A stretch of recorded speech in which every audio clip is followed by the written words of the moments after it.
Hello everyone, आज के इस वीडियो में आई विश का सभी प्रयोग सीखेंगे। पहला है काश कोई काम करूं। आई विश का मतलब होता है काश। काश जैसे ही आप बोलते हैं मतलब आप कल्पना करने लग जाते हैं। काश कोई काम को करें, काश कोई काम करता, काश कोई काम कर चुका होता, काश कोई काम कर सकता, काश कोई काम कर रहा होता, काश कोई काम करें, काश कुछ होता, काश वो कर चुका होता।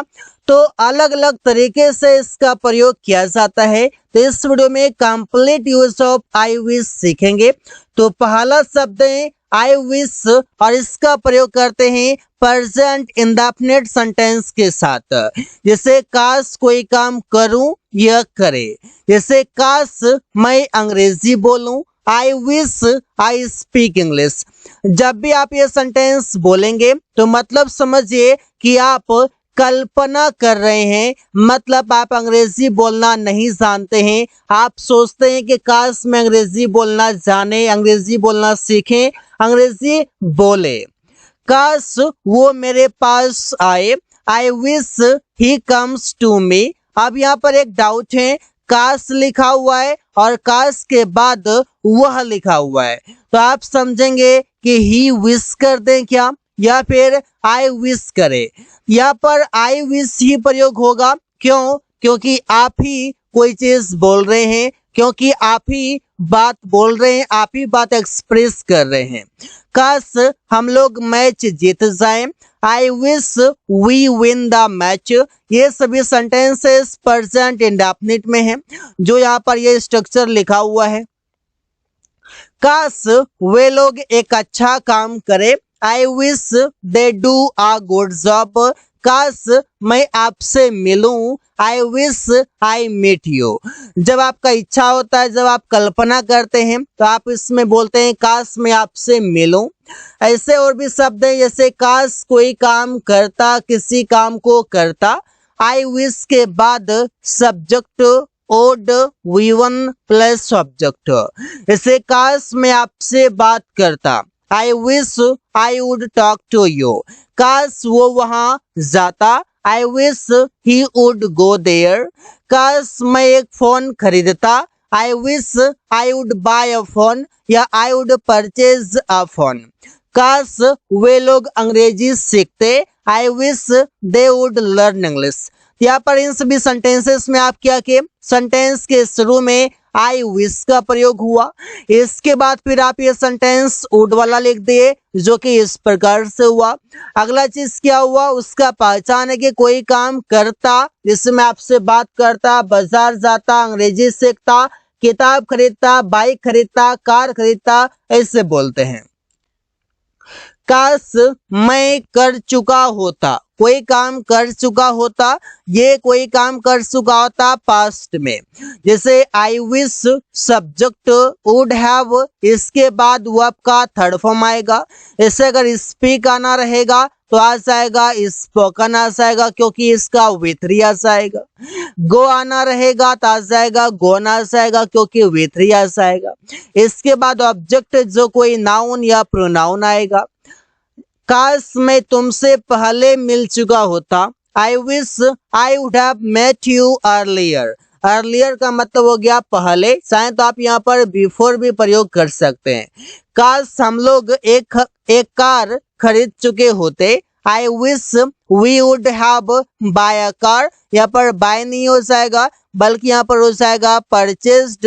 परचेज का V3। अगर बाय भी प्रयोग करेंगे फिर भी हमको प्रयोग करना पड़ेगा बॉट। काश वो गाना गा चुकी होती, I wish she would have संग अ सॉन्ग। ये सिंग का थर्ड फॉर्म है। सिंग का मतलब होता है गाना, मतलब कि आप कोई चीज एक्टिविटी करते हैं गाने का। काश प्रिया अंग्रेजी सीख चुकी होती, आई wish Priya would have learned English. यहाँ पर आप समझ सकते हैं कि सेंटेंसेस में बताया जा रहा है कोई काम कर चुका होता पास्ट में ही। काश कोई काम कर सकता या कोई काम कर पाता या कोई काम कर सकता था, दोनों तरीके से बोलते हैं। I wish subject would, would नहीं बल्कि यहाँ पर कुड आएगा। इसके बाद V1 प्लस ऑब्जेक्ट होगा। काश मैं अंग्रेजी बोल पाता, आई wish I could speak English. काश वो अपना काम पूरा कर सकता, I wish he could complete his work. या बताइए आई विश मतलब काश, ही कुड कंप्लीट वो पूरा कर सकता, हिज वर्क मतलब अपना काम। काश हम लोग वहां जा पाते, I wish we could go there. काश राहुल उसकी मदद कर सकता, I wish Rahul could help her. यहाँ पर सेंटेंसेस आप ऐसे ही बना सकते हैं कई सारे। काश कोई काम कर रहा होता, उसमें भी आप प्रयोग करते हैं, जैसे आई विश सभी सेंटेंसेस के शुरू में लगेगा। इसके बाद subject would be plus V4 plus object होगा। काश राहुल अंग्रेजी बोल रहा होता, I wish Rahul would be speaking English. कोई चीज कर रहा होता, ये कब कर रहा होता, पास्ट में ही कर रहा होता, या फिर आप बोलते हैं कि अभी कर रहा होता, प्रेजेंट टाइम में भी कर रहा होता। चाहे आप प्रेजेंट में बोले या पास्ट में बोले, दोनों के लिए वुड बी प्रयोग होगा। लेकिन जैसे आप फ्यूचर की बात करेंगे तो वुड बी के जगह पर विल बी आ जाएगा। इस बातों पर थोड़ा सा ध्यान रखेंगे। काश वो अच्छे पैसे कमा रहा होता, I wish he would be earning good money, he would be making good money. दोनों तरीके से बोल सकते हैं। काश हम लोग यह काम कर रहे होते, I wish we would be doing this work. जब आप कोई काम देखते हैं और वो काम बहुत अच्छा होता है तो आप कल्पना करते हैं, इमेजिन करते हैं, सपना देखते हैं कि हम यह काम कर रहे होते। काश मतलब कल्पना कर रहे होते हैं। काश तुम मैदान पर आज खेल रहा होता, I wish you would be playing on the ground today. यहाँ पर सेंटेंसेस में आप देख सकते हैं, स्ट्रक्चर देखिए, मीनिंग देखिए और सेंटेंसेस कैसे बनाया गया है, किसके बाद क्या आया हुआ है, इस पर ध्यान दीजिए।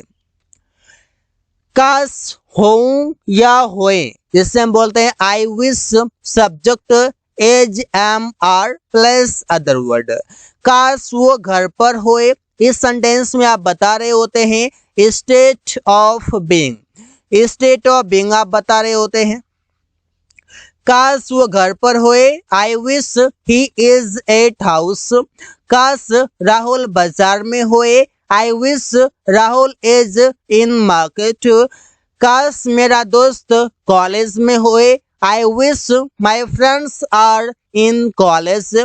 काश प्रिया घर में ना होए मतलब नहीं होए, I wish Priya is not at house. तो कोई भी आप स्टेट ऑफ बीइंग बताते हैं, कोई भी प्लेस पर होने के लिए या फिर किसी पोस्ट पर होने के लिए भी आप प्रयोग कर सकते हैं। पोस्ट मीन्स पद पर, प्लेस मीन्स कोई भी स्थान पर, कोई भी जगह पर, तो इसे ही आप प्रयोग कर सकते हैं। काश वो कुछ होता, जैसे I wish subject were plus other word. जैसे काश मेरा दोस्त वकील होता, I wish my friend were an advocate. काश मैं एक डॉक्टर होता, I wish I were a doctor.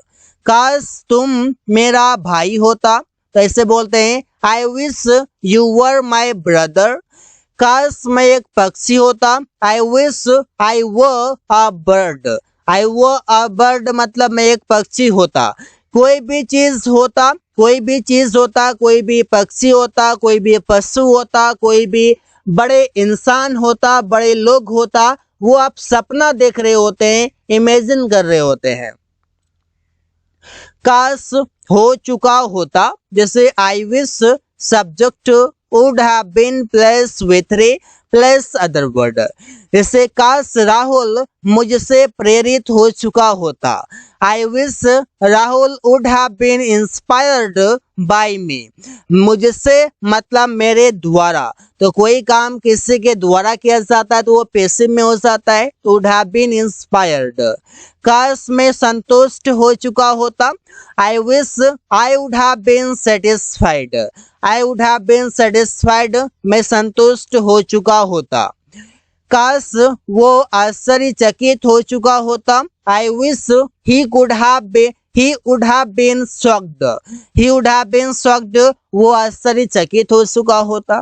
तो ऐसे ये प्रयोग कैसे आते हैं, आसानी से सेंटेंसेस बनाकर you can practice most of the times because the more you practice the better you learn. So guys, thanks for watching. That's all for today.